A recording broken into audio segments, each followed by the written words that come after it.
त्यांना तर नाही येत, म्हणून आज मी शिकणार आहे. चला बघूया आपण.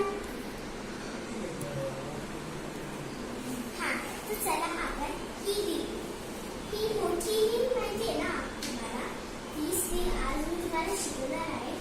आपण पहिली असं घेऊया. हे बघा, माझा हात बघा कसा आहे ना, तुम्ही बघू शकता. इकडे पण बघा, सेम टू सेम. हा, तर तेव्हा